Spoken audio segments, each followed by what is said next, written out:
in last class. So the topic we covered in last class, we did transport, we did means of transport, we did osmosis. Right? Okay.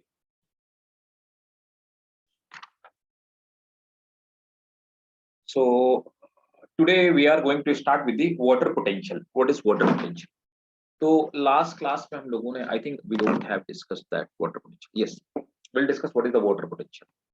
तो देखो water potential क्या होता है, ये osmosis के ही terms में हम लोग देखेंगे. ऑस्मोसिस, मेरी बात को थोड़ा सा ध्यान से समझिएगा. आई थिंक सब लोगों ने ज्वाइन कर लिया अभी.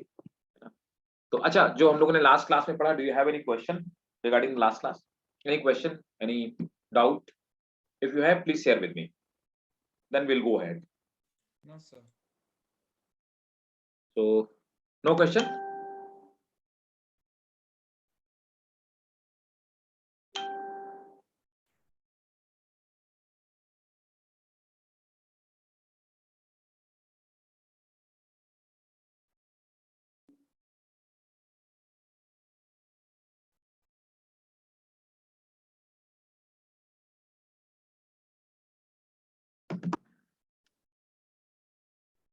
Okay, so let's start with the water potential. Look, तो पहले लास्ट क्लास में, अच्छा ऑस्मोसिस सबको क्लियर है ना? 100% क्लियर है ना? जितने टर्म्स में मैंने बताया, इन ऑल टर्म्स. जल्दी बताओ, जल्दी जल्दी. Yes sir. सब लोग बताओ, ऑस्मोसिस 100% क्लियर है? अब अगर ऑस्मोसिस समझ में आ गया तो वाटर पोटेंशियल कोई चीज नहीं. वाटर पोटेंशियल क्या है कि हमने क्या किया, ऑस्मोसिस को ही आप यूं कह सकते हैं कि फिजिक्स के टर्म्स में हमने इसको थोड़ा सा डिफाइन करने की कोशिश की. ये मॉडर्न कॉन्सेप्ट है. मॉडर्न कॉन्सेप्ट में हम लोग वाटर पोटेंशियल टर्म यूज करते हैं. पहले हम लोग इसको hypotonic, hypertonic, osmosis and all that, इसके टर्म्स में हम लोग यूज करते थे. ठीक है. गैटेसन मैंने बता ही दिया, गैटेसन बता दिया ना.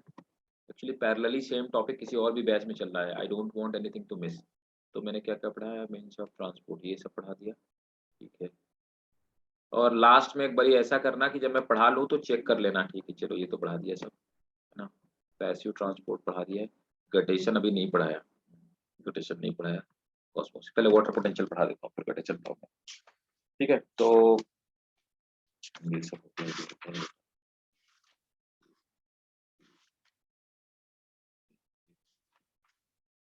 ट्रांसपिरेशन अभी नहीं पढ़ाया मैंने.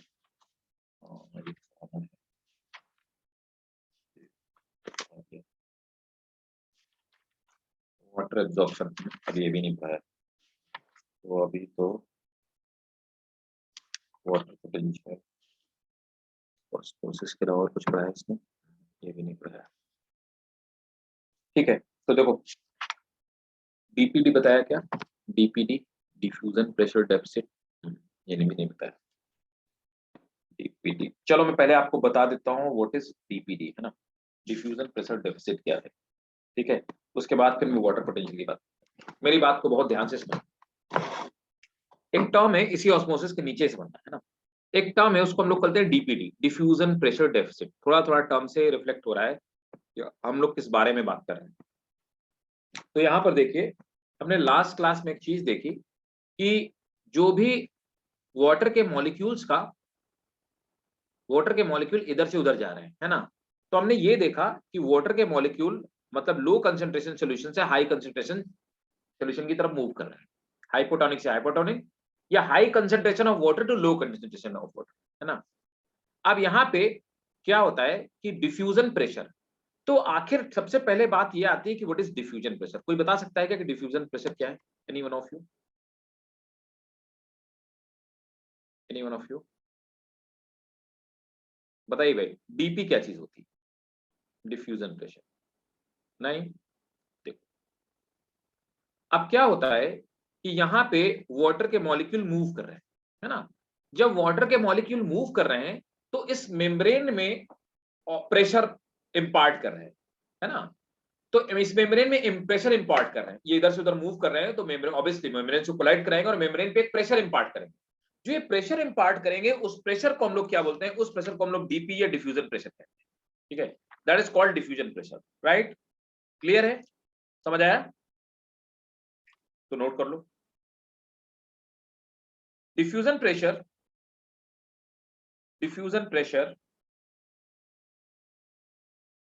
is the pressure which is imparted on the membrane during diffusion, which is imparted on the membrane during diffusion. अब देखो एग्जाम्पल के तौर पे मैं मान लेता हूं कि यहाँ पे जो वाटर के मॉलिक्यूल हैं, इन वाटर के मॉलिक्यूल का प्रेशर जो है वो ध्यान से समझना। मैं मान लेता हूं कि यहाँ पे जो वाटर के मॉलिक्यूल है, यहाँ पे वाटर के मॉलिक्यूल का जो प्रेशर है इस जगह पे, तो वो 10 mm Hg है ना, और यहाँ पे वाटर के मॉलिक्यूल का जो प्रेशर है वो है 4 mm Hg, 4 mm Hg। तो वहां पर 2 mm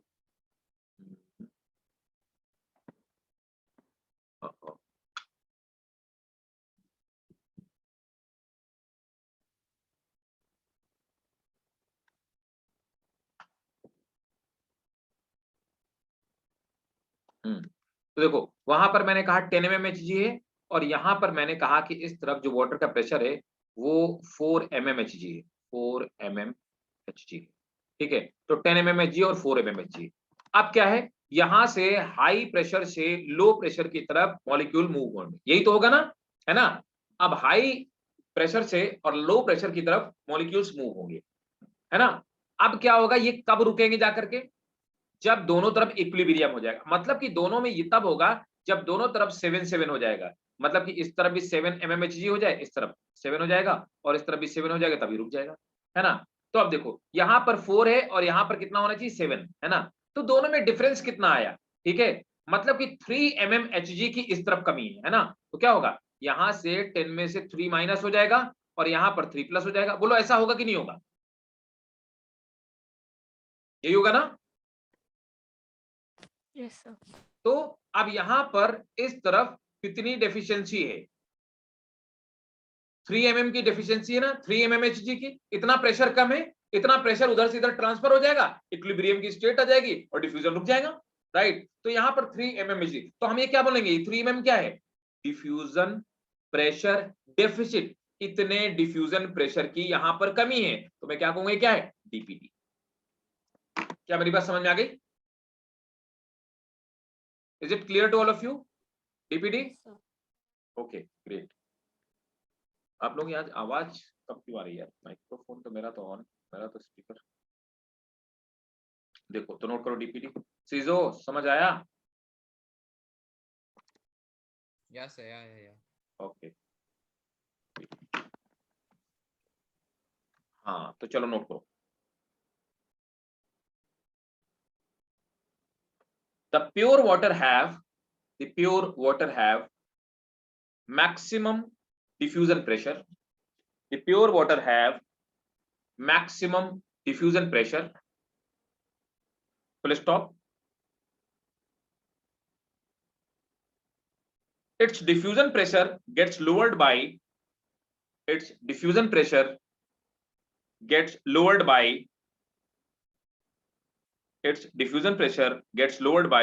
addition of solute particle. Its diffusion pressure is lowered by addition of solute particle into it.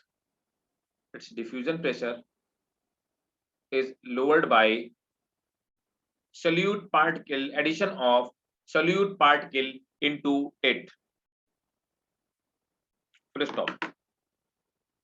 The reduction in diffusion pressure, है ना, तो हमने solute particle मिला दिया, अब उसमें जितने की कमी आ गई, ठीक है। The reduction in diffusion pressure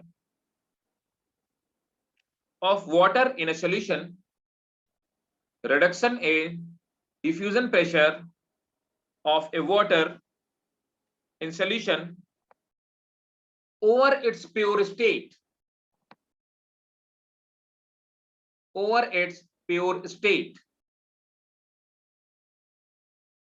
is called diffusion pressure deficit.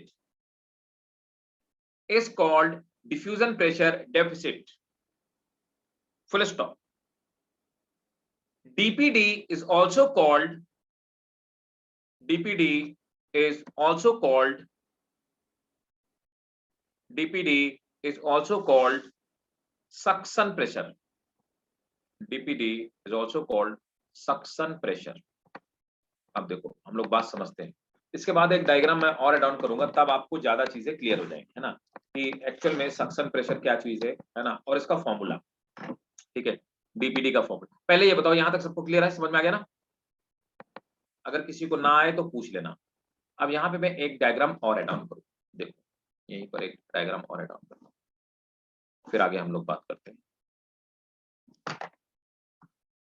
Wall pressure क्या होता है, टर्गर प्रेशर क्या होता है, ये सब बातें मैं आपको पहले समझा दूं, फिर आपको क्लियरिटी और ज्यादा आ जाएगी।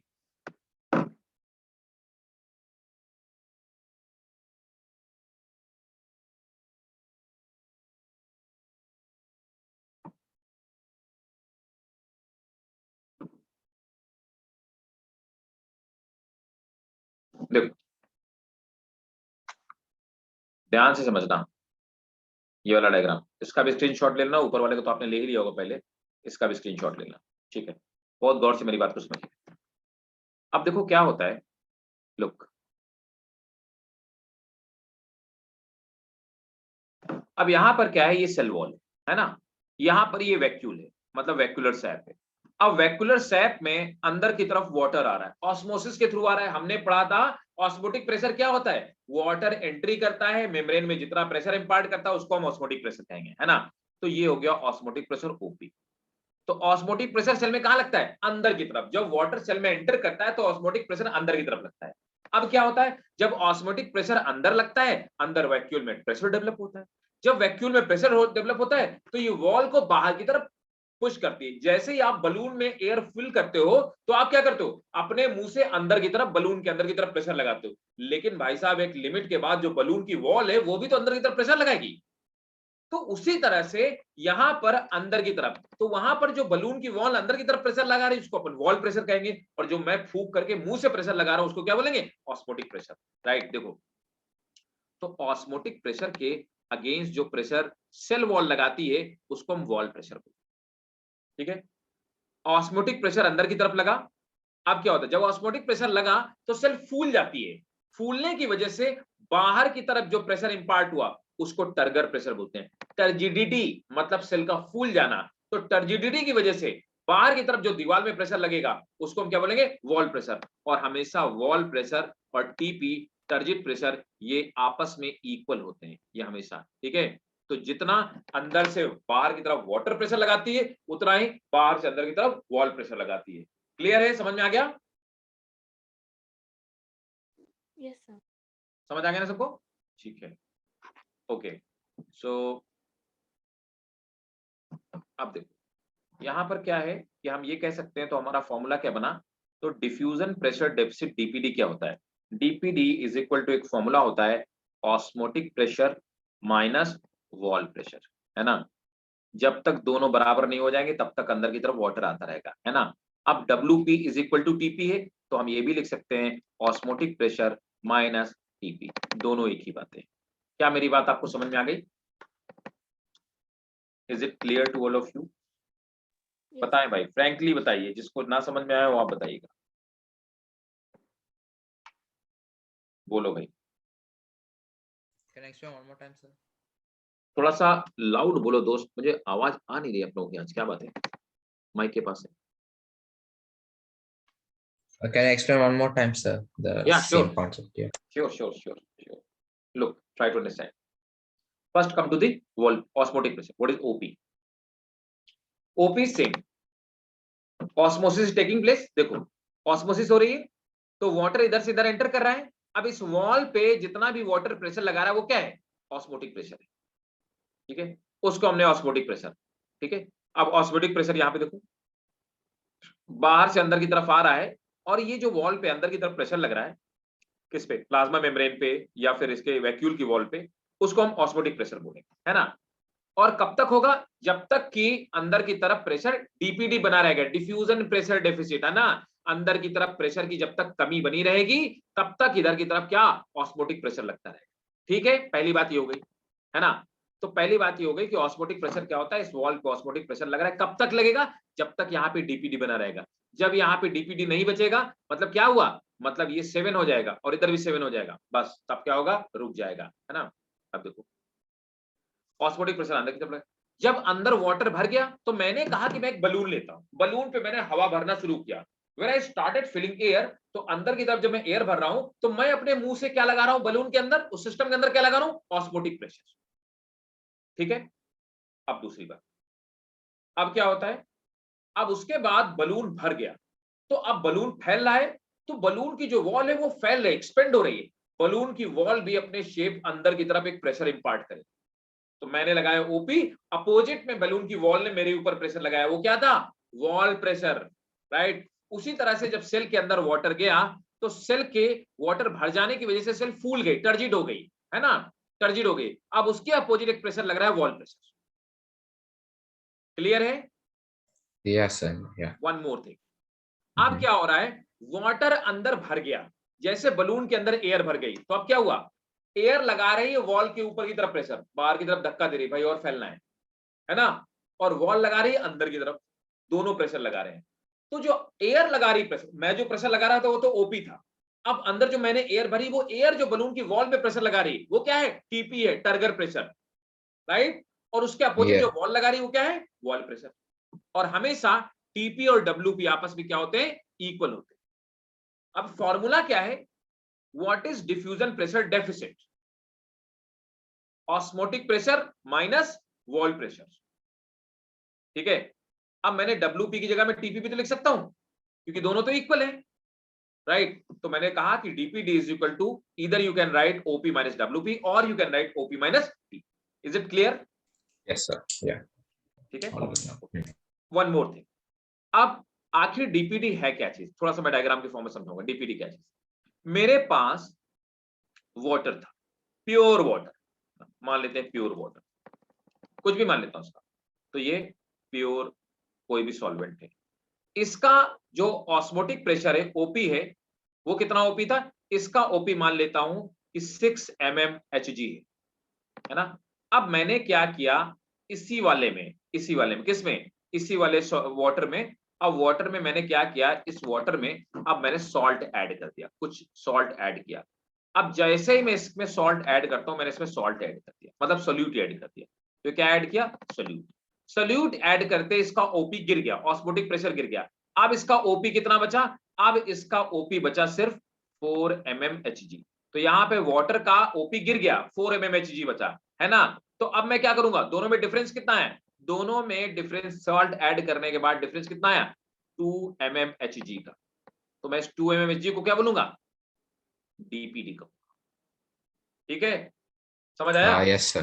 Yes, right. sir. अब अगर एक चीज और बहुत ध्यान से समझिएगा मेरी बात को, अब मैं क्या करूं, एक पाइप की हेल्प से दोनों को कनेक्ट कर दूं, कनेक्ट कर देता हूं, तो अब क्या होगा, अब वाटर के मॉलिक्यूल इधर से मूव करना स्टार्ट करेंगे इधर को।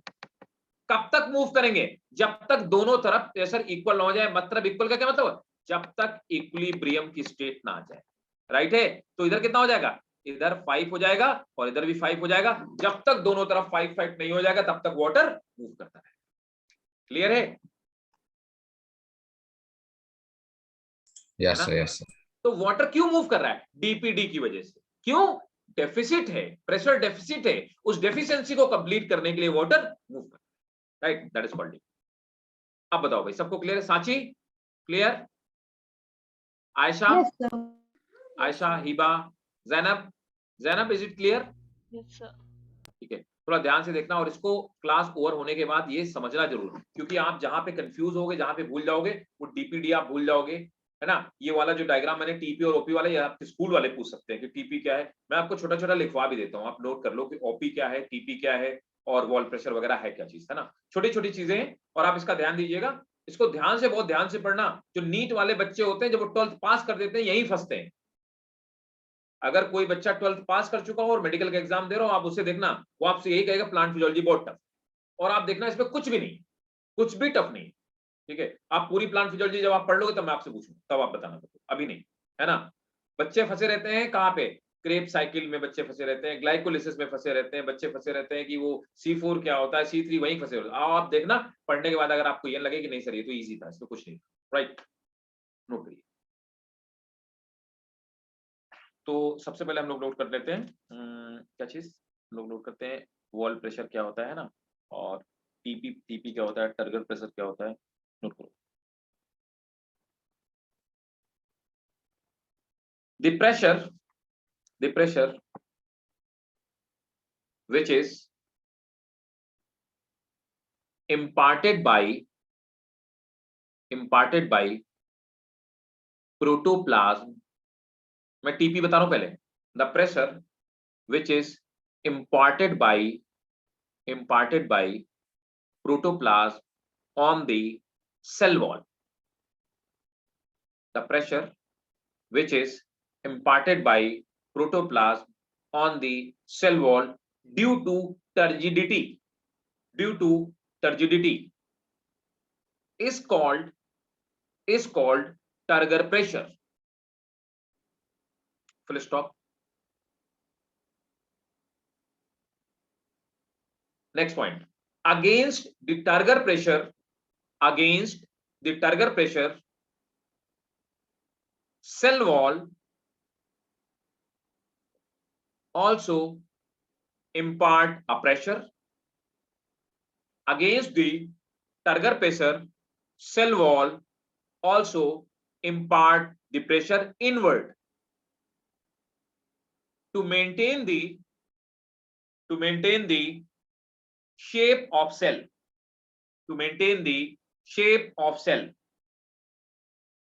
is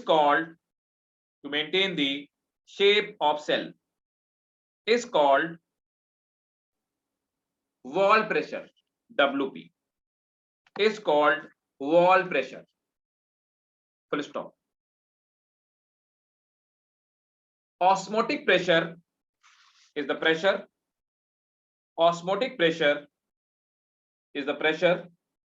which is imparted by the molecules.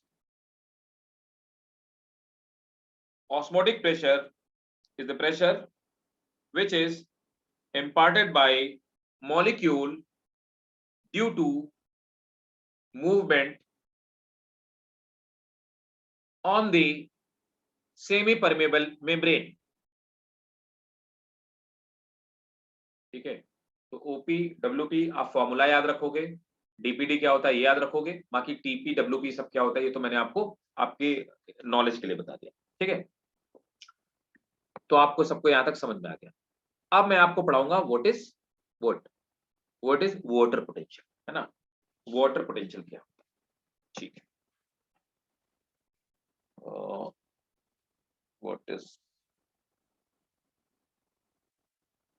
ये तो मैंने बता दिया, वाटर पोटेंशियल।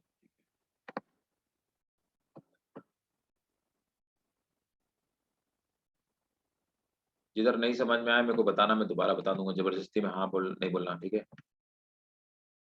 में भी हो सकता है कि कोई चीज आपको एक बार में ना समझ में आए, सो डोंट हेजिटेट। वाटर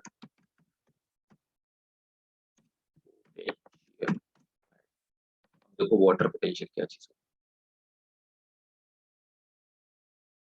एक सेकंड रुको, एक डायग्राम आपके साथ शेयर करूंगा, फिर बताता हूँ व्हाट इज वाटर।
सेम चीज है, जैसे ऑस्मोसिस को मैंने आपको बताया कि ऑस्मोसिस को ही हम जैसे रिप्रेजेंट करते हैं, वैसे वाटर पोटेंशियल को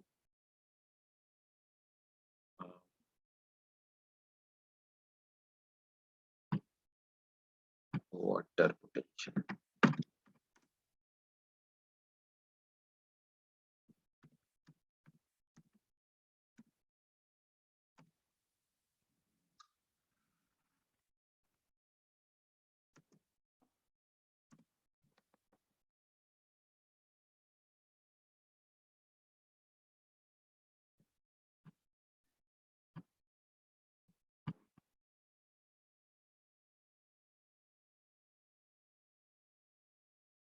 वाटर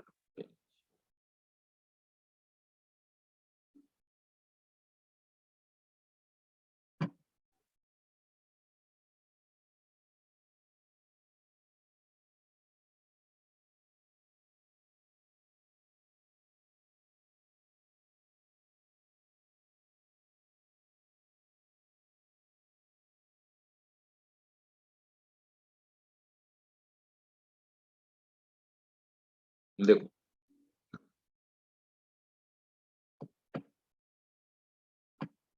देखो वाटर पोटेंशियल क्या है, बहुत ध्यान से समझ रहे हैं। अभी हमने पढ़ा कि जो यहाँ पर आप एक चीज समझिए,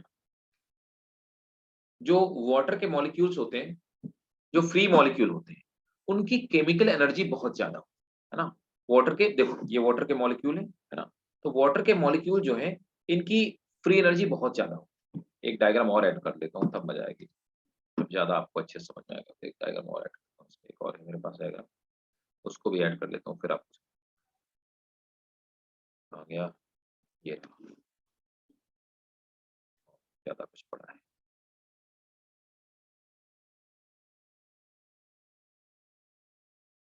देखो, हाँ अब सही है। देखो यहाँ पर क्या है कि जो वाटर के मॉलिक्यूल्स हैं, इनकी फ्री एनर्जी है ना, वो सबसे ज्यादा कहाँ पर है, प्योर वाटर की होती है। तो वाटर के मॉलिक्यूल की जो फ्री एनर्जी होती है, वो सबसे ज्यादा यहाँ पर होगी, इस तरफ है ना, वाटर मॉलिक्यूल, प्योर वाटर है ना। तो they have maximum maximum free energy. कैसी free energy, free to move, है कि नहीं। तो मैक्सिमम फ्री एनर्जी इसी यहीं पे होती है। तो वाटर की जो फ्री एनर्जी होती है, इसको हम लोग क्या बोलते हैं, इसी को क्या बोल सकते हैं, इसकी केमिकल एनर्जी। कैसी एनर्जी, तो वाटर की जो फ्री केमिकल एनर्जी है, तो वाटर में केमिकल एनर्जी होती है, जिस एनर्जी की वजह से फ्रीली मूव करता है ना। इसमें मैक्सिमम फ्री एनर्जी किसकी होती है, प्योर वाटर की होती है। तो वाटर की जो केमिकल एनर्जी होती है, उसी को हम लोग फिजिक्स के टर्म में क्या कहते हैं, वाटर पोटेंशियल। वाटर पोटेंशियल क्या, तो वाटर पोटेंशियल को हम लोग किससे रिप्रेजेंट करते हैं, ये एक सिंबल होता है साई, और साई डब्ल्यू से हम लोग रिप्रेजेंट करते हैं। और जो प्योर, ठीक है ना, तो वाटर पोटेंशियल क्या है, that is the chemical energy of water, और वो सबसे ज्यादा किसकी होती है, प्योर वाटर की सबसे ज्यादा होती है। ठीक है, अब जो साई डब्ल्यू है, तो ये प्योर वाटर के कितना होता है। तो प्योर वाटर की जब हम लोग बात करते हैं, तो प्योर वाटर का तो हमने थोड़ी देर पहले पढ़ा, क्या ऑस्मोटिक प्रोसेस सबसे ज्यादा किसका होता है, प्योर वाटर का होता है। तो वो ऑस्मोसिस वाली केमिकल लैंग्वेज थी। अब हम फिजिक्स की लैंग्वेज में कह रहे हैं, तो हम कह रहे हैं कि वाटर पोटेंशियल सबसे ज्यादा किसका होता है, प्योर वाटर का, और कितना होता है, 0 होता है। अब क्या होता है, जब हम इसमें सोल्यूट के मॉलिक्यूल ऐड कर देते हैं, सोल्यूट एडिशन, तो सोल्यूट के एडिशन की वजह से, तो हमने अभी थोड़ी देर पहले पढ़ा था कि सोल्यूट के एडिशन की वजह से ऑस्मोटिक प्रेशर गिर जाता है। वैसे ही सोल्यूट के एडिशन की वजह से वाटर की केमिकल एनर्जी डिक्रीजेस हो जाती है, केमिकल एनर्जी डिक्रीजेस। ठीक है, अब इसकी केमिकल एनर्जी कम हो गई, केमिकल एनर्जी डिक्रीज हो जाने की वजह से, तो आप क्या करेंगे, जो साई डब्ल्यू होगा वो क्या हो जाएगा, गिर जाएगा। तो साई डब्ल्यू कितना होगा, वाटर पोटेंशियल कितना होगा, अब 0 से कम ही होगा, तो हमेशा आंसर किसमें आएगा, नेगेटिव। समझ में आया क्या, क्लियर है, बोलो भाई, is it clear. Yes, sir. अब देखो, अब यहां पर बहुत ध्यान से मेरी बात को समझना, मान लेते हैं कि, मान के लेते हैं प्योर वाटर की 0 होती ही होती है। अब यहां पे मैंने इसमें ग्लूकोज ऐड कर दिया, और ग्लूकोज ऐड करने की वजह से, ठीक है बहुत ध्यान से समझना, मान लेते हैं कि ग्लूकोज ऐड करने की वजह से अब वाटर पोटेंशियल में जो कमी आई है वो -2 की आ गई, ठीक है। तो ये क्या होगा, जितनी कमी आती है उसको हम क्या बोलते हैं, तो सल्यूट ऐड करने से जितनी कमी आती है उसको हम लोग क्या कहते हैं, उसको हम लोग कहते हैं सल्यूट पोटेंशियल। तो सल्यूट पोटेंशियल कितना हो जाएगा, -2 है, ठीक है। एग्जाम्पल के तौर पे अगर ये भी सोल्यूशन होता, प्योर वाटर ना होता और इसका वाटर पोटेंशियल जो होता, मान लेते हैं -2 होता और सल्यूट ऐड करने की वजह से इसका जो वाटर पोटेंशियल हो जाता वो हो जाता -3 हो जाता, तो दोनों में डिफरेंस, सल्यूट ऐड करने की वजह से डिफरेंस कितना आया, तो सल्यूट ऐड करने की वजह से डिफरेंस आया कितना, -1 आया ना, तो हम लोग इसको क्या बोलेंगे, सल्यूट पोटेंशियल आप कितना बोलते हैं, -1। समझ आया, बोलिए भाई, वाटर पोटेंशियल और सल्यूट पोटेंशियल से समझ में आ गया। Yes, sir. Matthew, is it clear? Yes, sir. Yes, sir. Yeah. Okay great, ठीक है। Zainab, clear? Yes, sir. Great great. तो अब आप इसका स्क्रीनशॉट लो, आप इसको नोट कर लीजिएगा, ठीक है। सेम बात मैंने ऊपर समझाया है ना, तो ऊपर वाले डायग्राम से बता देता हूँ, फिर मैं आपको नोट डाउन करवा देता हूँ, ठीक। अब यहाँ पे क्या है, सेम वही चीज है, low solute concentration and high water concentration. तो हाई वाटर कंसंट्रेशन का क्या मतलब हुआ, हाई वाटर कंसंट्रेशन का मतलब हो गया high water potential, right. Solute molecule can not pass through the semi permeable membrane. अब सल्यूट वाले तो पास नहीं कर सकते, तो पास क्या करेगा, सिर्फ वाटर। यहाँ पे क्या है, हाई सल्यूट कंसंट्रेशन, तो यहाँ पे लो वाटर कंसंट्रेशन है, मतलब लो वाटर पोटेंशियल है, राइट। तो वाटर हमेशा कहाँ मूव करेगा, वाटर हमेशा मूव करेगा हाई से हाई वाटर पोटेंशियल की वजह से, है ना, हाई वाटर पोटेंशियल से लो वाटर पोटेंशियल की तरफ ये मूव करेगा, राइट, ठीक है। सेमी परमेबल मेम्ब्रेन हो गई, water molecule can pass through the semi permeable membrane, right. अब क्या होगा, ये वाटर मॉलिक्यूल जो मूव करते हैं तो इसकी जो फ्री एनर्जी में कमी होती है उसी को हम लोग क्या बोलते हैं, सॉल्यूट पोटेंशियल कह देते हैं, ठीक है। वाटर पोटेंशियल क्या है, जो वाटर की पोटेंशियल है, मतलब केमिकल एनर्जी है, ठीक है। तो अब नोट करना शुरू करें। The chemical potential of pure water, the chemical potential of pure water at normal temperature and pressure, chemical potential of pure water at normal temperature and pressure, normal temperature and pressure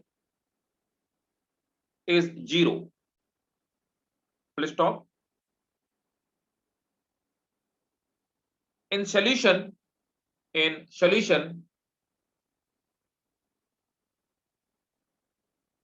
the value of water potential in solution, the value of water potential is always negative.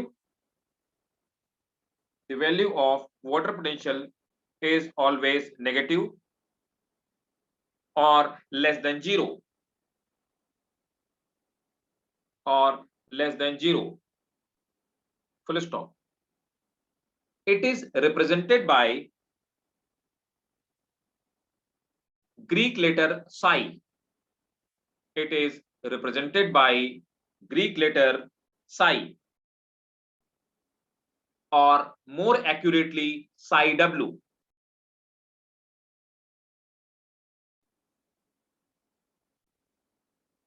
Full stop. The water potential is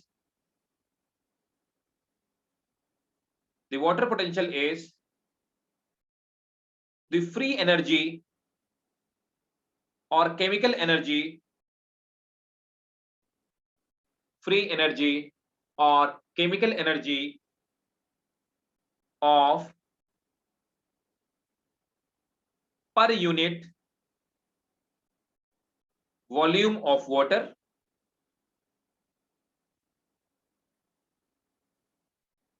per unit volume of water at normal temperature and pressure.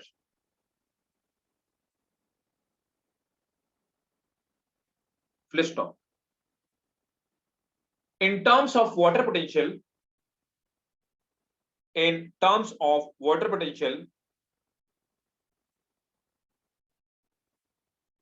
the movement of substance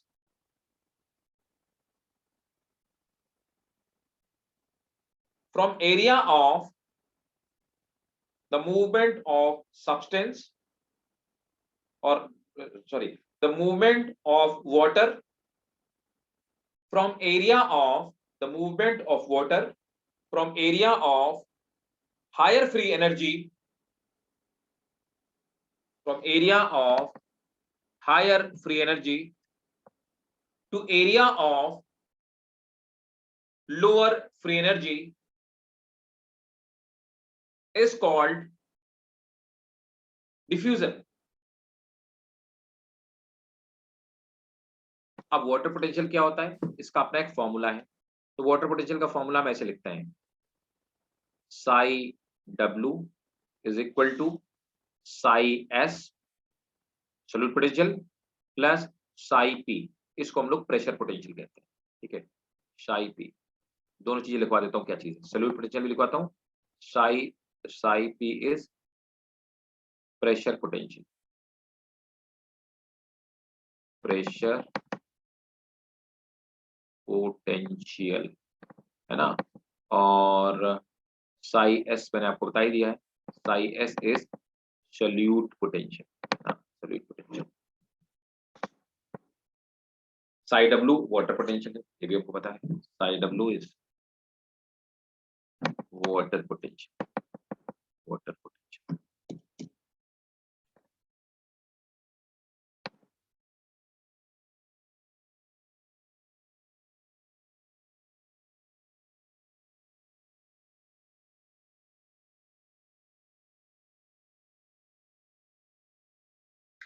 अब note करो solute potential क्या है, Sai S क्या है। तो अभी मैंने बताया जितना सॉल्यूट ऐड करने से जितनी कमी होगी इसको सॉल्यूट पोटेंशियल कहते हैं। नोट करो solute potential, it is the decrease in chemical potential of pure water. It is the decrease in chemical potential of pure water due to presence of chemical potential of pure water due to presence of solute particle in it, due to presence of solute particle in it, full stop. The solute particle reduces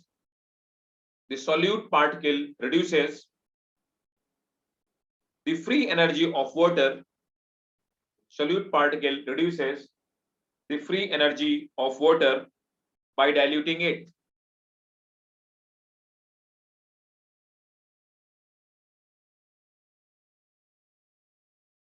Next point, pressure potential indicate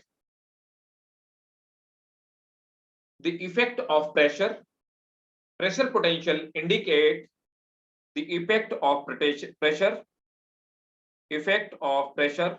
on the free energy of water.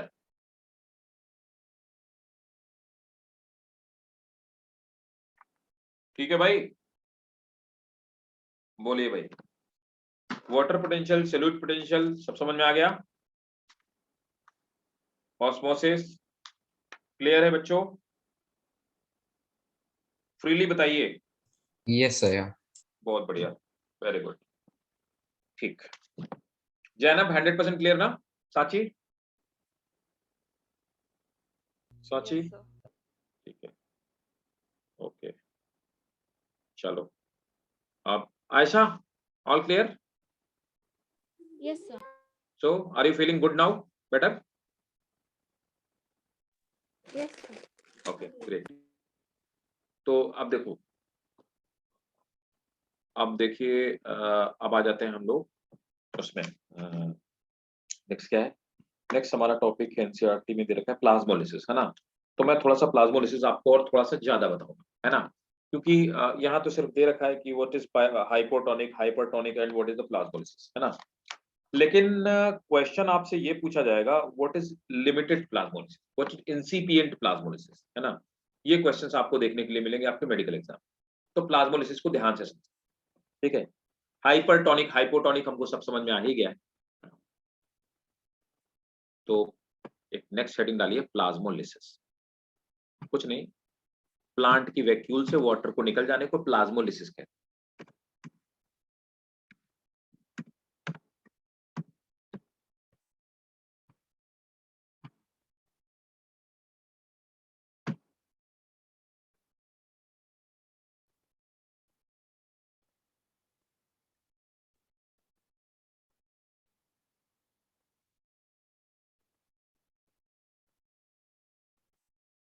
आप देखो समझो,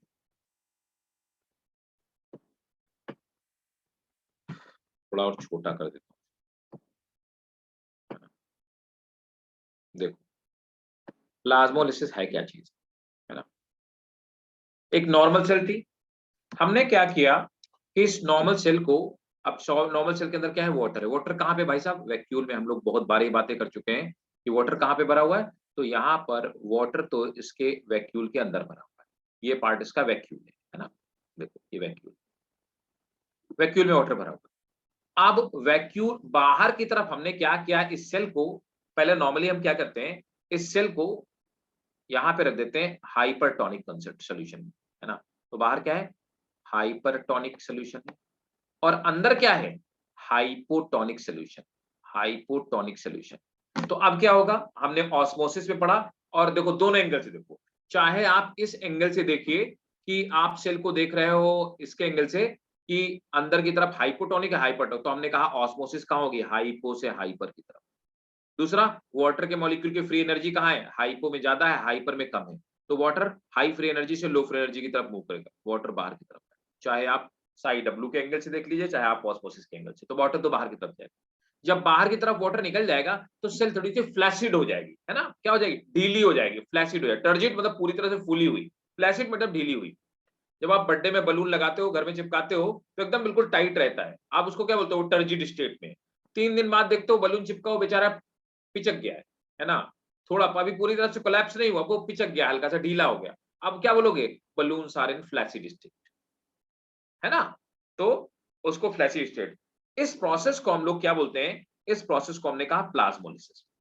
तो देखो plasmolysis में भाई साहब क्या होता है, प्लाज्मोलिसिस में वाटर वैक्यूल से निकल गया, और क्यों निकल गया, क्योंकि बाहर की तरफ हाइपरटोनिक है, अंदर हाइपोटोनिक। अब देखिए, अब दूसरी स्टेज में क्या हुआ, अब इसमें हाइपरटोनिक सॉल्यूशन का मैंने कंसंट्रेशन थोड़ा और बढ़ा दिया। अब जब थोड़ा सा वाटर और निकल गया, तो यहां पर आप देखेंगे कि कुछ जगहों पे कॉर्नर से यहां पर प्लाज्मा मेम्ब्रेन ने स्पेस छोड़ दिया। देखो समझो बात क्या हुआ, यहां पर आप देख पा रहे होंगे कि यहां पर इस जगह पर, है ना, तो इस जगह में प्लाज्मा मेम्ब्रेन ने क्या किया कि यहाँ पे स्पेस छोड़ दिया, है ना। ये स्पेस क्रिएट हो गया, स्पेस कहाँ पे, तो प्लाज्मा मेम्ब्रेन ने कॉर्नर छोड़ दिए। तो जब प्लाज्मा मेम्ब्रेन कॉर्नर छोड़ देते हैं तो हम उसको क्या बोलते हैं, उसको हम लोग बोलेंगे इंसिपिएंट प्लाज्मोलिसिस। तो पहले क्या हुई, पहले तो नॉर्मल प्लाज्मोलिसिस हुई, उसके बाद अगली स्टेज क्या होगी, अगली वाली स्टेज हो गई इंसिपिएंट प्लाज्मोलिसिस, है ना। तो देखो ये इंसिपिएंट प्लाज्मोलिसिस हो गई, है ना। तो पहली प्लाज्मोलिसिस, दूसरी इंसिपिएंट प्लाज्मोलिसिस। अब आते हैं एविडेंट प्लाज्मोलिसिस। एविडेंट प्लाज्मोलिसिस में क्या होगा, अब ये जो स्पेस है ये बढ़ जाएगा। प्रोटोप्लाज्म सिर्फ कॉर्नर पे नहीं, एक दो जगह पे कहीं कहीं पे जुड़ा होगा। देखो एक यहाँ पे जुड़ा हुआ है, एक यहाँ पे जुड़ा हुआ है, एक यहाँ पे अटैच्ड है, बाकी 3 जगह पे सिर्फ अटैच है प्रोटोप्लाज्म सेल वॉल से, और बाकी पूरी स्पेस छोड़ दिया है, राइट। और यहाँ पर अंदर की तरफ क्या होगा, ये हाइपरटोनिक सोल्यूशन, ये हाइपरटोनिक सोल्यूशन अंदर की तरफ एंटर करने लगेगा। इस स्पेस में हाइपरटोनिक सोल्यूशन आता है। इस स्टेज को हम लोग क्या बोलेंगे, एविडेंट प्लाज्मोलिसिस बोलेंगे, right. This is called evident plasmolysis. और फाइनली जो फाइनल प्लाज्मोलिसिस होती है ना, फाइनल प्लाज्मोलिसिस, उस फाइनल प्लाज्मोलिसिस में क्या होता है कि पूरा का पूरा वाटर निकल जाता है। वैक्यूल देखो आप कितनी धीरे धीरे वैक्यूल का शेप घट रहा है, वैक्यूल कितनी छोटी हो गई, प्रोटोप्लाज्म में सेल वॉल पूरा छोड़ दिया, और इस स्पेस में क्या भर गया है, यहाँ पर हाइपरटोनिक सोल्यूशन भर गया है। अब इसको हम क्या बोलेंगे, फाइनल प्लाज्मोलिसिस। क्या मेरी बात आपको समझ में आ गई, प्लाज्मोलिसिस, इंसिपिएंट, एविडेंट और फाइनल, क्लियर है। Yes, sir. चलो बहुत बढ़िया, स्क्रीनशॉट लीजिए और आप इसको ड्रॉ जरूर कीजिएगा। प्लाज्मोलिसिस आपके स्कूल में पूछी जा सकती है ना। इसको अपोजिट आप अपन क्या करें, अब अगर तुरंत हम इसको क्या करें, हाइपोटोनिक सॉल्यूशन में वाटर में डाल दें, तो दोबारा से सेल अपनी ओरिजिनल स्टेट को गेन कर लेगी, उसको क्या बोलेंगे? डीप्लाज्मोलिसिस। अगर ये हम इसको हाइपोटोनिक सॉल्यूशन में रखें और ये सेल दोबारा से इस स्टेज को अटेन कर ले, कहां पर? At hypertonic, at hypertonic solution, keeping at hypertonic solution. तो हम इसको क्या बोलेंगे? इसको हम लोग बोलेंगे डीप्लाज्मोलिसिस। क्या बोलेंगे? डीप्लाज्मोलिसिस, डीप्लाज्मोलिसिस। ठीक है भाई, कॉल्ड डीप्लाज्मोलिसिस। ठीक भाई, चलो स्क्रीनशॉट लो और नोट करना स्टार्ट करो।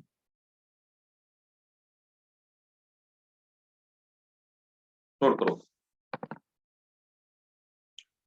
पहले plasmolysis, shrinkage of plasmolysis. Note करिए, shrinkage of protoplast of cell wall,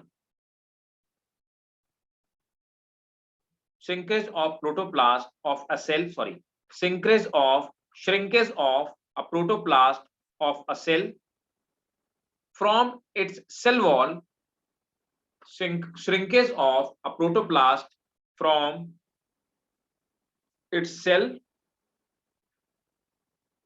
shrinkage of a protoplast, shrinkage of a protoplast of a cell, shrinkage of a protoplast of a cell from its cell wall under the influence of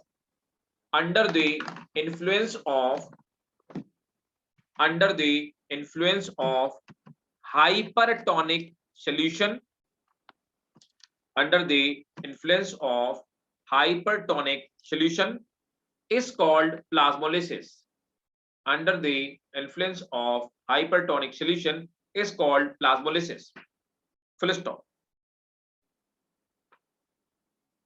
water बाहर की तरफ निकल रहा है, क्या बोलेंगे? एक्सॉस्मोसिस बोलेंगे। इसी में लिखो, हाइपरटोनिक सॉल्यूशन causes exosmosis और hypertonic solution causes exosmosis, water का बाहर निकलना causes exosmosis और withdrawal of water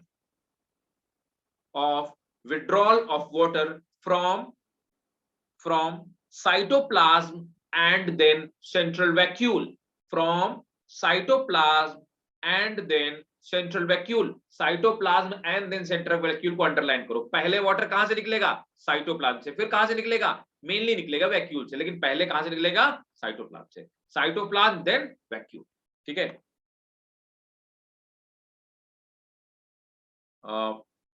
next,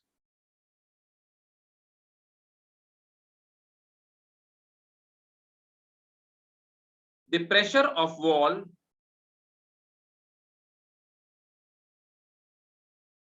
the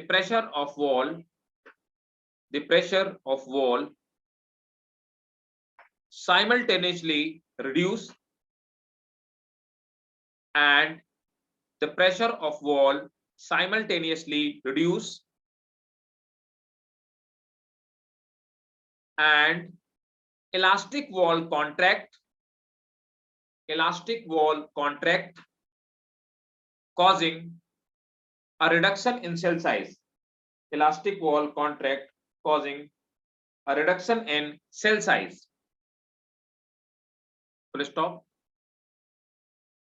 The first stage of plasmolysis,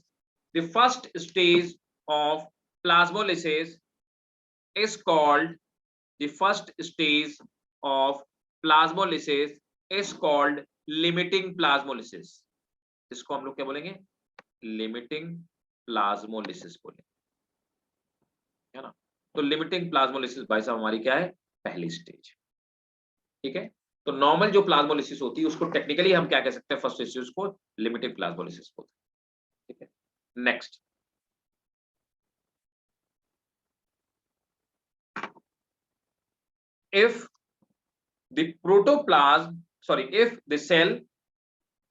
if the cell is put into more hypertonic solution if the cell put into more hypertonic solution, full stop. Initially, protoplasm withdraw from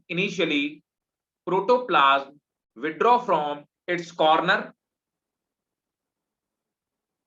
and this stage is called protoplasm withdraw from its corner, and this stage is called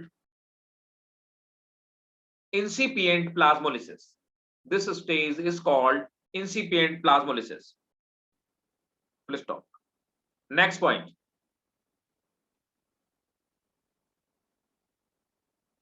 The hypertonic, अगला point है, अगला है ना, evident. The hypertonic solution now enters into cell. The hypertonic solution now enters into cell. Enters into cell. In between the protoplast and cell wall. In between the protoplast and cell wall. Full stop. Due to continued exosmosis,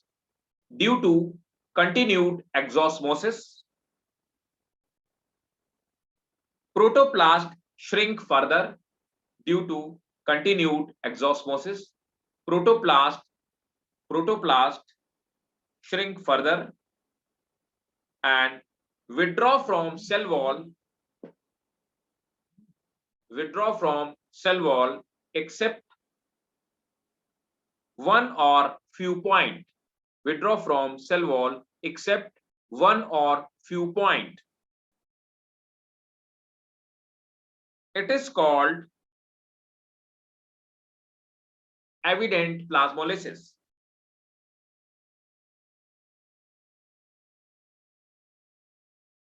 ठीक है, अब deplasmolysis note कर लो.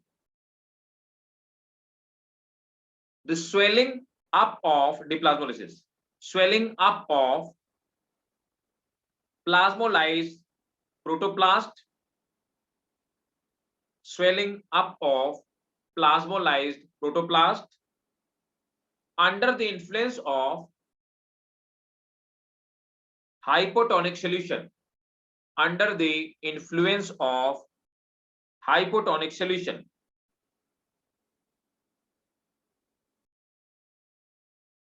Or water is called deplasmolysis, or water is called deplasmolysis.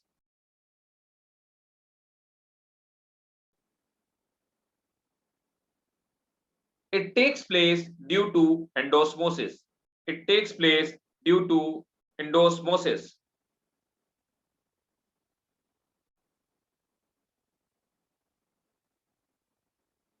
Full stop. Deplasmolysis, इस line को underline करना. Deplasmolysis is possible. Deplasmolysis is possible immediately after plasmolysis. Deplasmolysis is possible immediately after plasmolysis. देखिए भाई, और बताइए अगर कहीं पे कोई डाउट हो तो बताइए प्लाज्मोलिसिस में पूरी प्रोसेस में.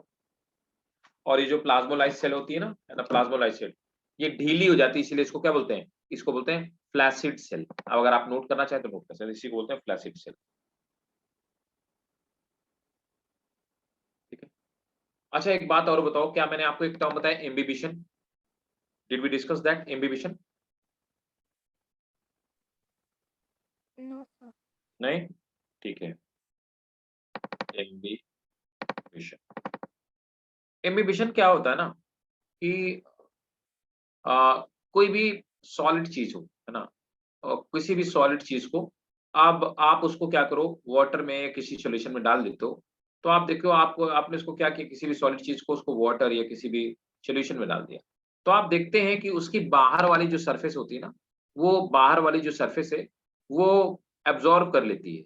आप क्या करते हैं, आप सपोज दैट आपके पास एक बिस्किट है, आप उसको चॉकलेट में डिप कर दो, तो बिस्किट की आउटर सरफेस पे क्या होगा, वो चॉकलेट डिपॉजिट हो जाएगी, लेकिन वो अंदर तक पेनिट्रेट नहीं करेगी। तो वो क्या करेगी, आउटर सरफेस पे यहाँ पर थोड़ा बड़ा इनर सरफेस में यहाँ तक आ जाएगी, है ना, एक्सटर्नल सरफेस पे, और यहीं पे बाहर रहेगी, राइट। तो अब आप क्या करेंगे, उस प्रोसेस को क्या बोलोगे, उसको आप इम्बिबिशन बोलोगे। तो जब कोई सॉलिड सरफेस किसी भी फ्लूइड को एब्जॉर्ब कर लेती है ना, और उसका शेप बढ़ जाता है, उसको इम्बिबिशन कहते हैं।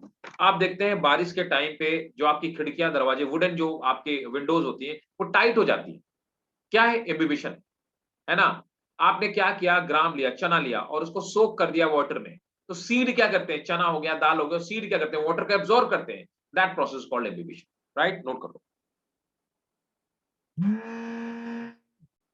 water is water is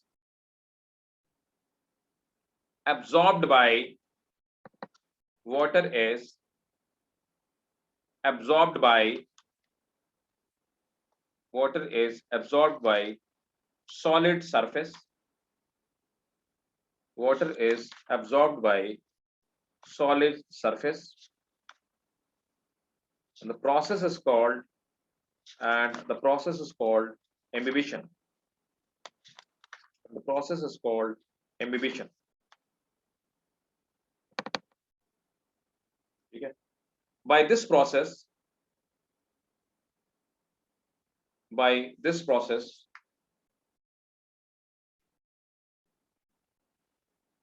the volume of surface increases. By this process, the volume of surface increases. Example, absorption of water by seed. Example, absorption of water by seed.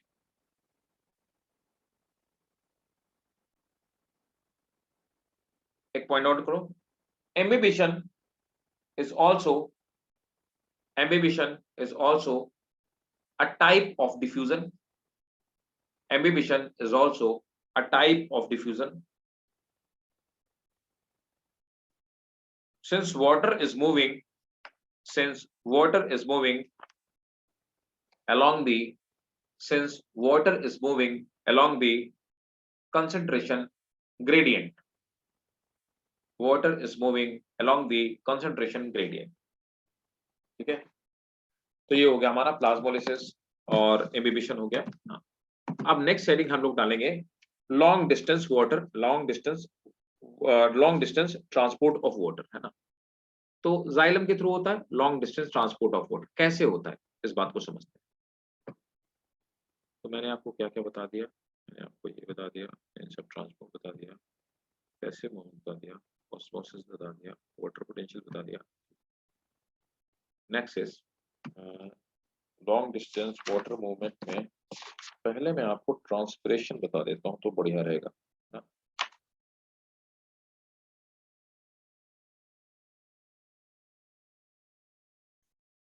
ठीक है, मैं आपको ट्रांसपिरेशन पहले बता, हालांकि transpiration और कटेशन, हाँ, इसमें दो चीजें मैं आपको बताता हूँ। पहले मैं आपको बताता हूँ ट्रांसपिरेशन और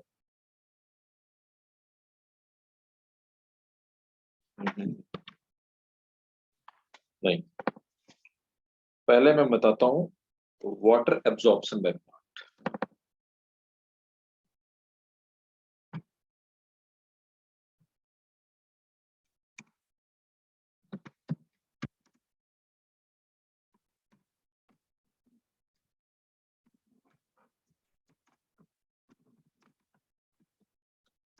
वाटर एब्जॉर्प्शन बाय प्लांट, तो प्लांट कैसे वाटर एब्जॉर्ब करते हैं।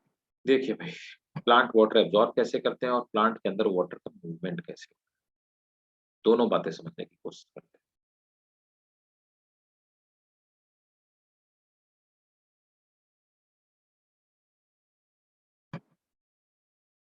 ये डायग्राम आपकी एनसीईआरटी में होगा।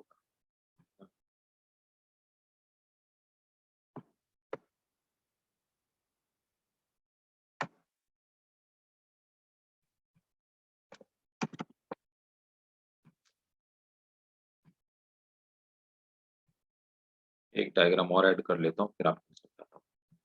सेम है दोनों, फर्क थोड़ा सा है दोनों बस। देखो अब क्या होता है, तो रूट में बाहर की तरफ सेल्स होती है ना। तो जो बाहर की तरफ सेल्स होती हैं, तो वो क्या करती हैं कि वाटर को एब्जॉर्ब कर लेती हैं। क्यों? क्योंकि बाहर सॉइल में वाटर ज्यादा है और अंदर सॉइल में वाटर कम। तो वाटर कैसे आता है? रूट के अंदर, रूट हेयर से आता है और ऑस्मोसिस के थ्रू ही आता है ना। अब देखो यहाँ पर दो चीजें हैं। वाटर दो तरह से मूव करता है। एक तो भाई साहब जो वाटर का मूवमेंट है, वो वाटर का मूवमेंट यहाँ पर दो चीजों के, यहाँ पे प्रोटोप्लाज्म और सेल वॉल के बीच में स्पेस पाया जाता है ना। तो वाटर ने एंटर किया कहाँ पे? सबसे बाहर एपिडर्मिस पाई जाती है, फिर कॉर्टेक्स पाई जाती है, फिर एंडोडर्मिस और फिर पेरिसाइकिल, है ना। हम सब बातें डिटेल में पढ़ चुके हैं टिश्यू एनाटॉमी में। तो क्या होता है जब वाटर इसी स्पेस के थ्रू चलता है, तो वाटर ना तो प्रोटोप्लाज्म में एंटर कर रहा है, देखते जाइए, ये वाला जो मैं ग्रीन वाला बता रहा हूँ पहला वाला पाथवे, तो पहले वाले पाथवे में ना ही वाटर मूव कर रहा है कहाँ पे? प्रोटोप्लाज्म के अंदर, और ना ही वैक्यूल के अंदर। ये वाटर यहाँ से साइड से निकल गया, अब यहाँ से होता हुआ आया, इसके बाद फिर यहाँ से साइड से निकल गया, यहाँ से होता हुआ आया। इसको हम लोग क्या बोलते हैं? एपोप्लास्ट बोलते हैं या एपोप्लास्टिक पाथवे। ये वाला पाथवे जो पहला वाला पाथवे, इसको बोलते हैं एपोप्लास्टिक पाथवे। एपोप्लास्टिक पाथवे में वाटर कहाँ पे नहीं मूव करता? एपोप्लास्टिक पाथवे में वाटर ना तो मूव करता है इसके प्रोटोप्लाज्म के अंदर, और ना ही मूव करता है वैक्यूल के अंदर, ये साइड साइड से होकर के निकल जाता है। ये कहानी कहाँ तक चल पाती है? एपिडर्मिस में एपोप्लास्टिक पाथवे चल पाता है, कॉर्टेक्स वाली सेल में भी एपोप्लास्टिक पाथवे चल जाता है, लेकिन अब अंदर की तरफ आते हैं। देखो यहाँ पे ये एपोप्लास्टिक पाथवे रेड वाला, ये धीरे धीरे आया, और भाई साहब जब मामला आया एंडोडर्मिस में, और उसके अंदर स्टील मतलब वैस्कुलर सिलेंडर है, तो एंडोडर्मिस में हमको पता है कि यहाँ पर एक लेयर पाई जाती है, ये कैस्पेरियन स्ट्रिप है। और कैस्पेरियन स्ट्रिप हमको पता है this is impermeable to water, impermeable to water. ये वाटर को एंटर नहीं करने, है ना। इन्हीं के बीच बीच में कहीं पे कुछ सेल्स पाई जाती हैं, उनको हम लोग बोलते हैं पैसेज, है ना। अब क्या होता है यहाँ पे प्लास्टिक पाथवे काम नहीं करता, तो Casparian strip is impermeable to water. अब यहाँ पर वाटर को सीधे प्रोटोप्लाज्म के अंदर एंटर ही करना पड़ता है, मतलब कि अंदर से ही एंटर करके आना पड़ता है, फिर पेरोसाइकिल में भी प्रोटोप्लाज्म के अंदर से आना पड़ता है, फिर जाइलम में चला जाता है। ठीक है, दूसरा पाथवे हमारा क्या है? दूसरा वाला पाथवे हमारा भाई साहब सिम्प्लास्टिक पाथवे। सिम्प्लास्टिक पाथवे में क्या होता है कि वही ऑस्मोसिस के थ्रू प्रोटोप्लाज्म के अंदर आया, वैक्यूल के अंदर आया, फिर उनके बीच में छेद पाए जाते हैं प्लाज्मोडेस्माटा, उनसे होता हुआ अंदर अंदर। तो जब प्रोटोप्लाज्म के अंदर की तरफ मूवमेंट हो, है ना, वाटर प्रोटोप्लाज्म को क्रॉस करता हुआ, वैक्यूल को क्रॉस करता हुआ, प्लाज्मोडेस्माटा को क्रॉस करता हुआ अंदर अंदर मूवमेंट करे, तो हम इसको क्या बोलते हैं? इस मूवमेंट को हम लोग बोलते हैं सिम्प्लास्टिक मूवमेंट, है ना। इसे हम कहते हैं सिम्प्लास्टिक मूवमेंट, राइट। तो एपोप्लास्टिक पाथवे में वाटर कहाँ मूव करता है? प्लाज्मा मेम्ब्रेन और सेल वॉल के बीच में जो स्पेस है उसके अंदर अंदर मूव करता है। सिम्प्लास्टिक पाथवे में प्रोटोप्लाज्म के अंदर मूव करता है। इस तरह से यहाँ पर मूवमेंट होता है। तो हम देख पा रहे हैं कि सेल यहाँ पे ये जो ये स्ट्रक्चर है एपिडर्मिस में, यहाँ पर सिम्प्लास्टिक और एपोप्लास्टिक दोनों तरह का मूवमेंट होता है। कॉर्टेक्स में सिम्प्लास्टिक एपोप्लास्टिक दोनों तरह का मूवमेंट होता है। एंडोडर्मिस में सिर्फ सिम्प्लास्टिक मूवमेंट होता है। पेरिसाइकिल में सिम्प्लास्टिक मूवमेंट होता है, और जाइलम के अंदर तो जो मूवमेंट होता है वो एपोप्लास्टिक मूवमेंट ही होता है, राइट। क्या मेरी बात आपको समझ में आ गई? वही चीज इस डायग्राम में दिखाई गई है। देखो वही चीज इस डायग्राम में आपको दिखाई गई है। देखिए यहाँ पर ये अंदर अंदर जो ब्लू वाला है सिम्प्लास्टिक मूवमेंट है, तो यहाँ पर आ रहा है देखो एपोप्लास्टिक मूवमेंट, लेकिन यहाँ पर इसको सिम्प्लास्टिक होना पड़ा और फिर एपोप्लास्टिक हो गया। क्या क्लियर है? ये डायग्राम एनसीईआरटी में दिया है, इसका स्क्रीनशॉट लो आपको। क्लियर भाई? बोलिए। Yes. तो दोस्त इसको फिर नोट कर लो आप लोग, what is apoplastic pathway, what is symplastic pathway, है ना। मैं आपको नोट करा देता हूँ, स्क्रीनशॉट लीजिए इसका, फिर मैं आपको बताऊंगा what is guttation and all that.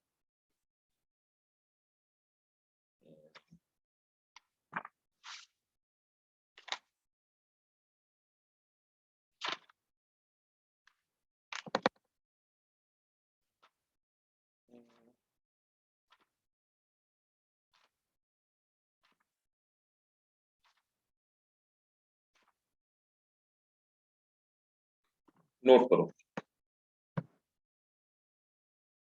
Apoplast pathway. Apoplast pathway. Here, the water passes from root hair to xylem. Here, the water passes from root hair to xylem through the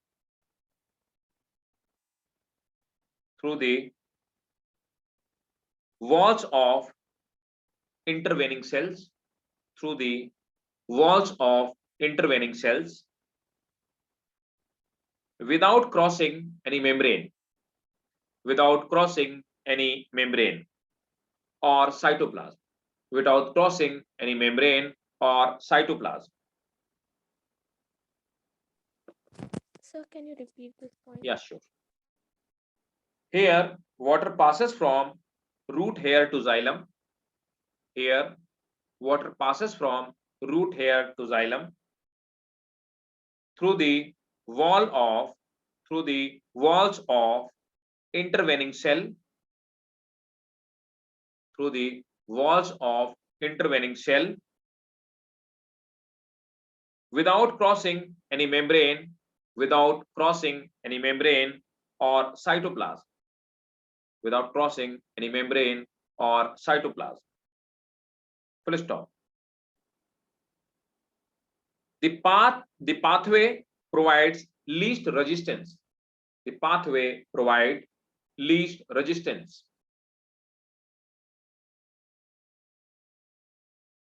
Pathway provides least resistance to the movement of water.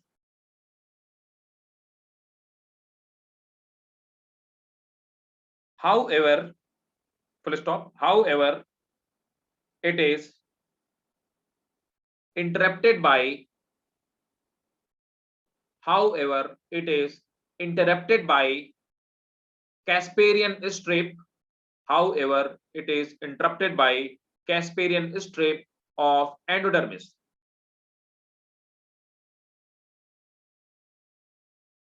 Full stop. Next, symplastic pathway.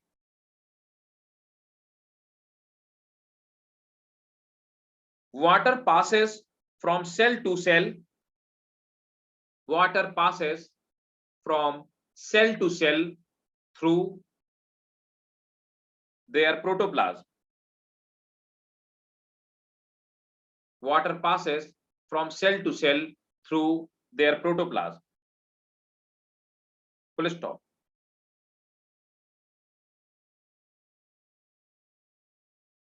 It does not enter into cell vacuole, right? इसको underline कर लो भाई. Cell vacuole में enter नहीं करता, protoplasm to protoplasm. It does not enter into cell vacuole. Full stop. Cytoplasm of adjacent cell. Cytoplasm of adjacent cell are connected with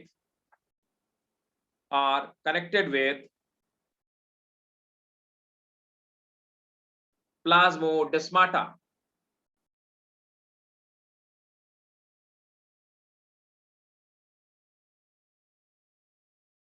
Symplastic movement, इसको underline करना. Symplastic movement is added by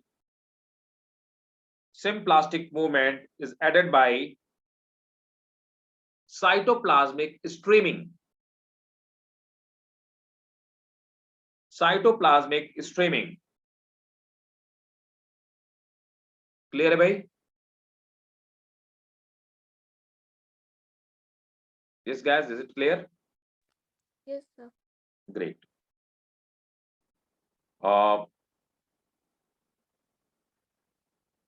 अब ये तो बाकी तो आपको clear हो गया कहाँ पे होता है एपोप्लास्टिक, कहाँ पे सिम्प्लास्टिक होता है.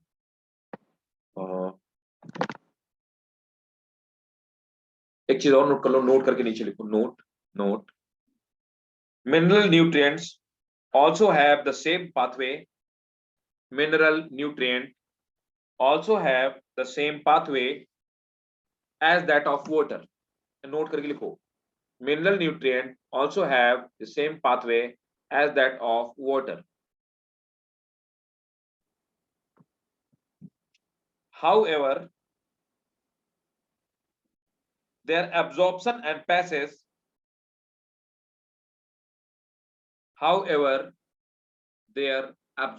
and passes into symplast occurs through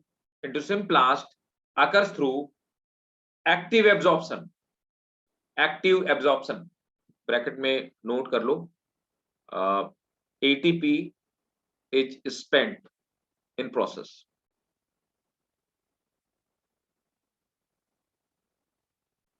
ठीक भाई, तो ये हो गया हमारा एपोप्लास्टिक और सिम्प्लास्टिक पाथवे, ये मैंने आपको बता दिया। हाँ, एक चीज और बताता हूँ कि यहीं पर आपको बता देता हूँ। ये बताओ, पहले ये बताओ 100% क्लियर है कि नहीं क्लियर, फिर मैं माइक्रोराइजर बताऊँ। बोलो भाई।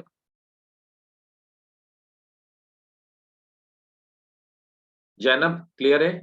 जैनब, आयशा, मैथ्यू, सब लोग बताओ भाई। Yes, sir. Hiba? Yes, sir. ठीक है, हिबा क्लियर है? Yes, sir.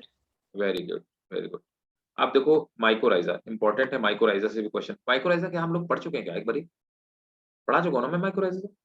नहीं, माइक्रोराइजर मुझे क्यों कहीं पे याद आ रहा है, मैंने कहीं पढ़ा है, पंजाबी में पढ़ा है शायद, नहीं याद है? याद है क्या किसी को? पंजाबी मैंने पढ़ा है, मुझे याद आ रहा है, पंजाबी में लाइकेन के पास मैंने पढ़ा था माइक्रोराइजर। बोलो बोलो भाई। Micro RHIZA माइक्रोराइजर। देखो माइक्रोराइजर क्या होता है, एग्जाम्पल के तौर पे ये मेरा कोई प्लांट है, और मेनली ये प्लांट कौन होते हैं? मेनली ये होते हैं जिम्नोस्पर्म के plant, they are mainly gymnosperm plant. तो ये जिम्नोस्पर्म का प्लांट है, ये पाइनस का प्लांट है। ऐसी कोन शेप पाइनस होता है ना, कोन शेप पाइनस, तो पाइनस का प्लांट है, राइट। ये कोई पाइनस का ट्री है, और इसके रूट की खास बात क्या होती है, इसको जो रूट होती है, इसीलिए जो जिम्नोस्पर्म है ना, हायर प्लांट में अगर बात की जाए, बेसिकली ये है जिम्नोस्पर्म, मेनली जिम्नोस्पर्म। जिम्नोस्पर्म में एग्जांपल हो गया जैसे पाइनस, है ना। तो अब क्या होता है, इनकी रूट में उतनी कैपेबिलिटी नहीं होती वाटर एब्जॉर्ब करने, बहुत ज्यादा पावरफुल रूट नहीं होती, यहीं पे ये एंजियोस्पर्म से जंग हार गए, ठीक है। वरना जुरासिक टाइम पीरियड पे, जिस टाइम पे बड़ी बड़ी जायंट लिजार्ड इस जमीन पे टहलती रहती थी, तो Jurassic time period is considered to the golden era of two things. First giant lizard, that was the golden era of giant lizard, वो बड़ी बड़ी लिजार्ड्स, वो डायनासोर्स घूमते थे। और दूसरा द जिम्नोस्पर्म, बड़े बड़े जिम्नोस्पर्म के ट्रीज पाए जाते, राइट। लेकिन धीरे धीरे क्या हुआ, डायनासोर्स वो इस एटमॉस्फेयर में सर्वाइव नहीं कर पाए, मतलब वो सर्वाइव यहाँ पे फिट नहीं थे, और डार्विन कहता है सर्वाइवल ऑफ द फिटेस्ट, वो सर्वाइव नहीं कर पाए, एक्सटिंक्ट हो गए। वैसे ही जिम्नोस्पर्म से ज्यादा पावरफुल प्लांट आ गए, जिनको हम एंजियोस्पर्म बोलते हैं, फ्लावरिंग, और वो ज्यादा पावरफुल, उनकी रूट ज्यादा पावरफुल थी वाटर को एब्जॉर्ब करने की, इसीलिए तो डेजर्ट में भी पाए जाते हैं एंजियोस्पर्म, डेजर्ट में भी पाए जाते हैं। एक प्लांट है विल्विचिया, विल्विचिया सहारा के डेजर्ट में पाया जाता है। उस प्लांट में 20 साल में एक बार 2 पत्तियां निकलती, 20 साल में 2 पत्तियां निकलती, 2 लीव्स निकलती। 70 ईयर में उसमें एक फ्लावर आता है विल्विचिया में। प्लांट की हार्डली हाइट होती होगी 1.5-2 फीट, 2.5 फीट, और रूट उसकी 265 मीटर जमीन के नीचे तक वाटर एब्जॉर्ब करने के लिए चली जाती है। उसकी रूट 265 मीटर तक नीचे जा सकती, राइट। अब आप समझिए, तो एंजियोस्पर्म में ये कैपेबिलिटी होती है। जिम्नोस्पर्म इसीलिए इस जंग में हार गए। यही कारण है कि आज की डेट में पूरे अर्थ में जो डोमिनेट करते हैं, जो रूल करते हैं, दे आर द एंजियोस्पर्म। और जिम्नोस्पर्म माउंटेन्स में और हायर एल्टीट्यूड्स में सिर्फ पाए जाते हैं, बहुत लिमिटेड लोकेशंस में जिम्नोस्पर्म पाए, राइट। यही है बॉटनी में जो हम एवोल्यूशन पढ़ते हैं, ये बॉटनी का एवोल्यूशन। अब क्या होता है, इनकी रूट इतनी पावरफुल नहीं होती, तो इनकी हेल्प करने के लिए फंजाई आता है। फंजाई इनकी रूट्स के बाहर एक लेयर बना लेता है, मेंटल इसको कहते हैं, ये मेंटल जैसा लेयर बना देता है। तो this is the mental of fungi, है ना, this is mental of fungi. ये फंजाई क्या करती है, फंजाई जिम्नोस्पर्म की रूट को क्या देती है, 2 चीजें देती है, वाटर और प्लस मिनरल। 2 चीजें फंजाई इसको दे देती है बदले में। अब इसने कुछ हेल्प की है, तो इसको भी कुछ बदले में चाहिए, सिम्बायोटिक रिलेशनशिप है भाई साहब। बदले में क्या करती है, रूट इसको बदले में क्या देती है, फूड देती है। तो यहाँ पर this is the symbiotic relationship between the gymnosperm and what, the fungi, symbiotic relationship। और इस एसोसिएशन को हम लोग माइकोराइजा कहते हैं। क्या मेरी बात आपको समझ में आ गई? Yes, sir. तो फिर नोट कर लिया जाए इसी बात पे, ड्रॉ कर लो जल्दी से, तो नोट करो।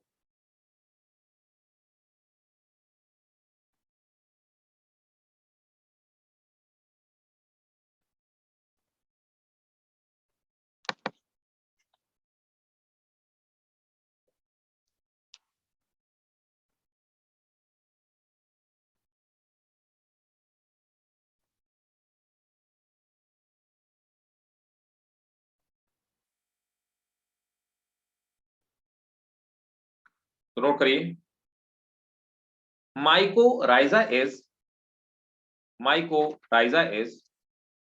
a symbiotic association। mycorrhiza is the symbiotic relationship between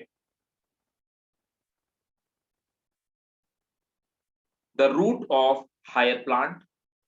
mycorrhiza is a symbiotic relationship between root of higher plant and root of higher plant and fungi। Full stop। The hypha are specialized to absorb water and mineral। hypha are specialized to absorb water and mineral। Full stop। Root in return provide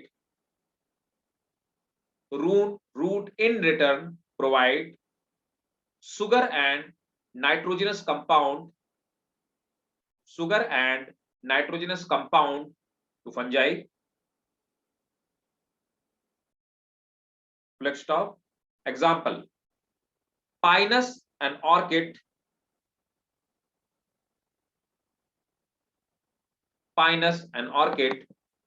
are the example of mycorrhiza। ठीक भाई, clear समझ गए? Yes, sir. ठीक है, आप next heading डालिए, root pressure क्या है? रूट प्रेशर,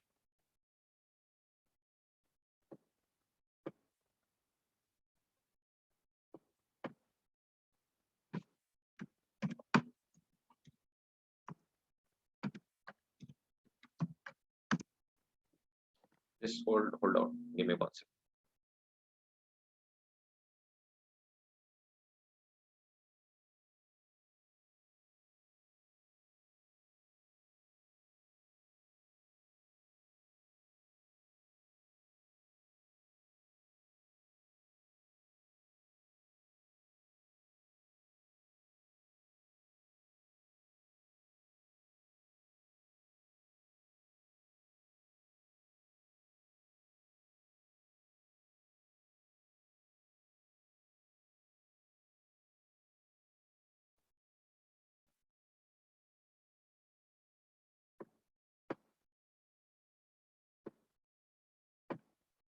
अब देखो रूट प्रेशर क्या है।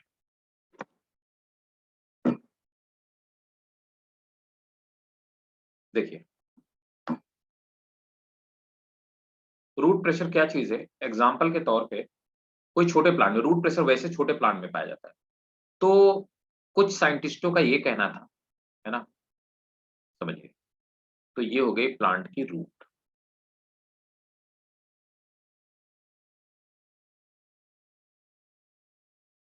ये हो गई लीफ। तो कुछ साइंटिस्टों का ये कहना था कि रूट की जो सेल्स होती है ना, ये वाटर को एब्जॉर्ब करती है ना। तो रूट की सेल्स वाटर को एब्जॉर्ब करती हैं, एब्जॉर्ब करके एक प्रेशर क्रिएट करती है। उस प्रेशर की वजह से पानी ऊपर की तरफ चलता है ना।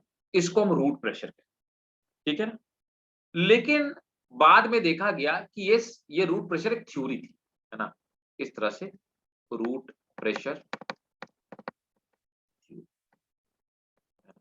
या इसी को रूट प्रेशर थ्योरी को हम लोग क्या बोलते हैं, इसी को पल्सेशन थ्योरी भी बोलते हैं, है ना। तो रूट प्रेशर थ्योरी को ही पल्सेशन थ्योरी कहा जाता है, ठीक है। तो रूट प्रेशर थ्योरी नहीं, सॉरी, वाइटल फोर्स थ्योरी होते। रूट प्रेशर थ्योरी जो देने वाला बंदा था, उस बंदे का नाम था प्रीस्टले, PRIESTLY। ये वही आदमी है जिसने ऑक्सीजन की खोज की थी, हम लोग पढ़ेंगे फोटोसिंथेसिस में, है ना। तो इसने कहा कि यहाँ पे रूट प्रेशर जैसी कोई चीज पाई जाती है, लेकिन ये सिर्फ एप्लीकेबल है जब देखा गया कि ये सिर्फ एप्लीकेबल है किसके लिए, हर्ब्स के लिए, छोटे प्लांट के लिए। छोटे प्लांट को आप ऊपर का हिस्सा उड़ा दो, देखोगे ऊपर से धीरे धीरे वाटर से ऊज आउट होता रहता है ना, वाटर निकलता रहता है। लेकिन रूट प्रेशर बहुत ज्यादा प्रेशर क्रिएट नहीं कर सकता, है ना। रूट प्रेशर जो क्रिएट हो पाता है, ये हार्डली क्रिएट हो पाता है, कितना, it can be 1 to 3 1 to 2 bars only, सिर्फ इतना ही प्रेशर क्रिएट हो पाता है ना। और ये क्या होता है कि it become absent at drought and water scarcity. जब वाटर की स्कैरिसिटी हो जाती है तो इतना भी ये पानी नहीं चढ़ा पाएगा ऊपर तक। तो रूट प्रेशर में इतनी दम नहीं होती कि यूकलिप्टस के 110 मीटर ऊंचे प्लांट में पानी चढ़ा पाए, या फिर किसी सुकोया सिम्परवायरेंस के इतने ऊंचे प्लांट में वाटर को कैरी करके ले जाए।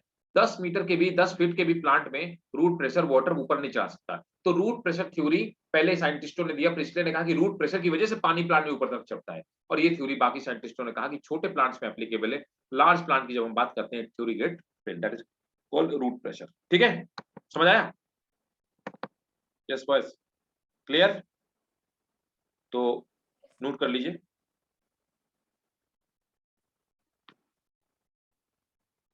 The theory was put forward by Priestley. The theory was put forward by Priestley.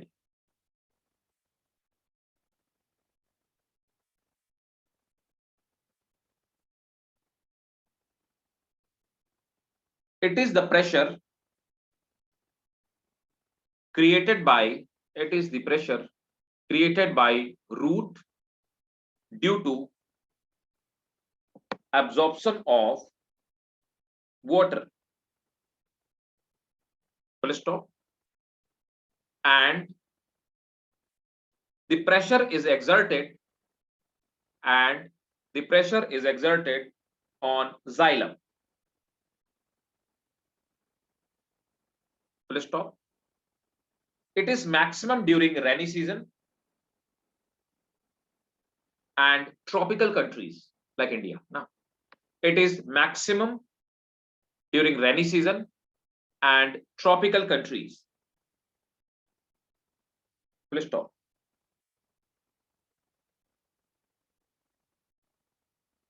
Root pressure is retarded or become absent. Root pressure is retarded or become absent during the drought, low temperature, during the drought, low temperature, and low oxygen. Full stop. This theory could not explain, this theory could not explain the transport of water in higher plant. Full stop. It is applicable only in terms of, it is applicable only in terms of the small hubs. It is applicable only in terms of small hubs. That's it. Next class में guttation पढ़ाऊंगा आपको, ठीक है। Guttation आप heading डाल लो, ठीक, next class में करेंगे। बताइए भाई, किसी को कोई डाउट, कुछ ना समझ में आया हो? All clear? Yes, sir. ठीक है। Zainab, Hiba, Yes, sir. Great great. Matthew, Yes, sir. Yeah, it's Okay. good. It's clear. great. So see you all of you on next class, and we'll study gradation onward, right? or most probably next class we'll finish this chapter, first half of the class. Okay, sir. Okay, sir. Fine. So Okay, sir. till the time, bye bye, good night, take care. Okay, sir. Have a nice day. Thank you, sir. Welcome, welcome, Thank you, welcome, sir. welcome, welcome.